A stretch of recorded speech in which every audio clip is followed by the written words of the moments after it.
será transformada em energia limpa. Agora Nova Iguaçu é referência mundial. No final do ano passado, o projeto do aterro sanitário tornou-se o primeiro do mundo registrado pela ONU dentro das regras do Protocolo de Quioto. É bom porque o pessoal estrangeiro vai ter que aprender a falar Nova Iguaçu, inclusive com C cedilha, que eles não conhecem. Samuel Barbosa é o diretor de uma empresa validadora credenciada pelas Nações Unidas para identificar projetos do Protocolo de Quioto. O projeto de Nova Iguaçu foi aprovado por ele. Samuel ensina o caminho das pedras para que outros projetos sejam igualmente bem-sucedidos. Nesse momento é feito todo o levantamento de dados da empresa, é desenvolvido o histórico de operação da empresa e a empresa, através de cálculos, ela promete o que ela vai reduzir. A validação consiste numa análise do projeto preparado para que a empresa validadora ateste a viabilidade, ou seja, é execuível. No Brasil, ele passa primeiramente pelo registro na Comissão Interministerial de Mudança Global do Clima, onde é obtido um documento de sustentabilidade. Uma vez passado por essa fase, o interessado vai ao quadro executivo da ONU para obter o registro internacional. Essa verificação final é que vai realmente atestar que aquilo que foi prometido no papel está sendo conseguido na prática.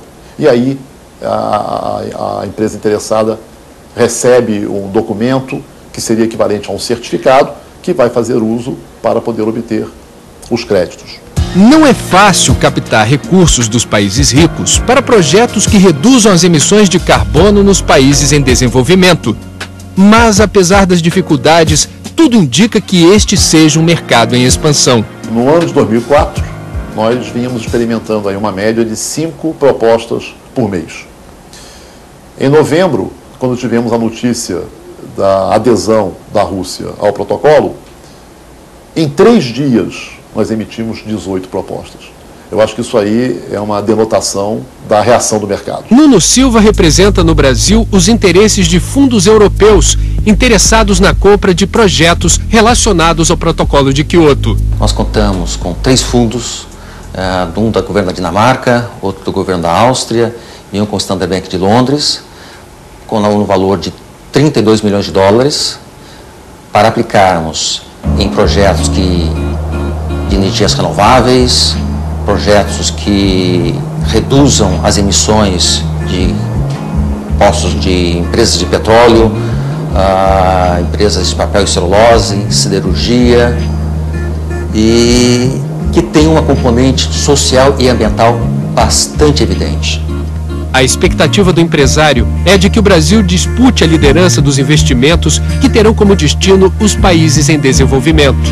Existe uma estimativa de 350 projetos em processo de auditoria, validação, e cremos que até junho deste ano, aproximadamente 100 venham a ser registrados na ONU. Desses, quantos do Brasil? É difícil de responder, mas eu espero que pelo menos uns 8 ou 10 sejam no Brasil. Nós estamos imaginando que cada projeto, estamos falando de 1 a 2 milhões de dólares, que tenhamos 10, que estejamos falando de 20 milhões de dólares, no mínimo, por ano de recursos para o Brasil. O efeito estufa promete aquecer os negócios no mercado financeiro no século XXI.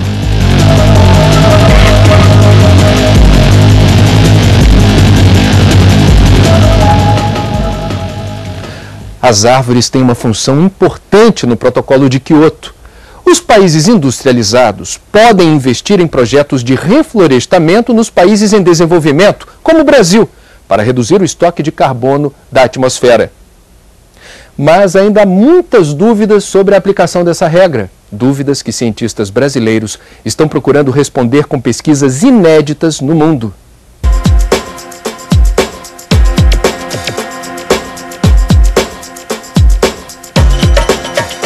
O que se transformou em problema para a humanidade é alimento para as espécies vegetais.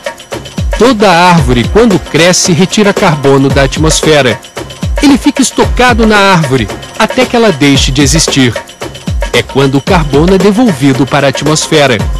O protocolo de Quioto permite que os países industrializados reduzam suas emissões de carbono plantando árvores.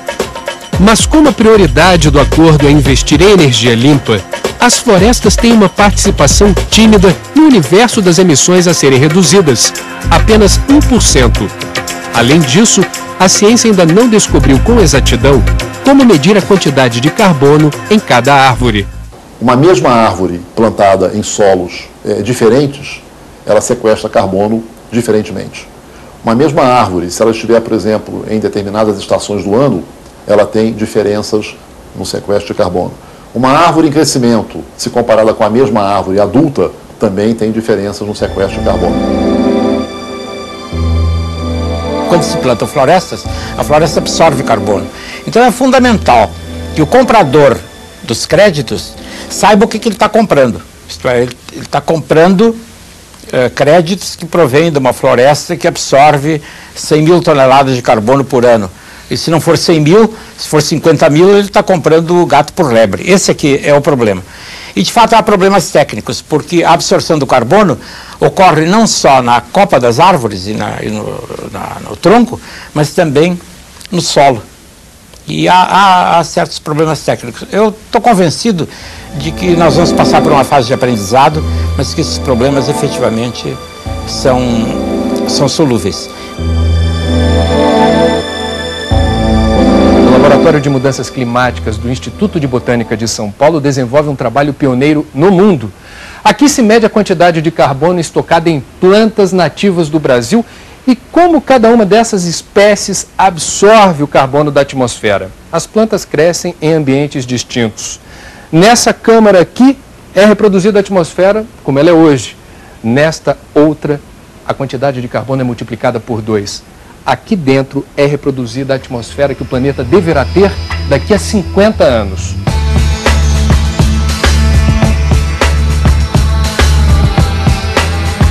O gás carbônico bombeado para as câmaras é monitorado pelos cientistas. A concentração de CO2 é controlada com medidores digitais. As plantas absorvem o carbono pelas folhas. E é justamente pelas folhas que os cientistas estão comprovando as primeiras mudanças causadas pelo aquecimento global nas árvores. Nós notamos pelo menos uma das espécies, que é uma espécie amazônica que nós estamos estudando, é a Senna tora, que o ciclo de vida da folha parece estar diminuindo.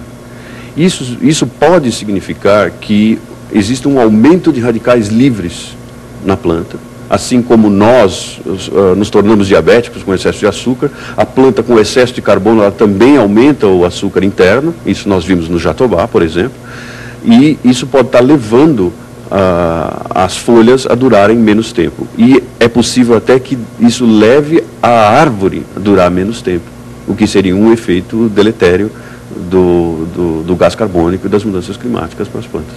As análises das folhas em baixas temperaturas permitem que a estrutura molecular não seja afetada e novas descobertas importantes estejam a caminho. Nós estamos estudando intensamente a cana-de-açúcar nesse momento. Nós vamos fazer agora um experimento de 1 ano e meio para ver se a produtividade da cana aumenta no alto CO2. A cana é interessante porque nós temos o genoma da cana feito pelo Brasil, né? E nós podemos usar esse conhecimento para melhorar a cana e produzir variedades de cana que sequestram mais carbono, ou seja, que mantém o nível de carbono nas plantas maior e com isso menos na atmosfera, sequestrando o carbono e ainda produzindo produtos de valor biotecnológico do interesse da sociedade.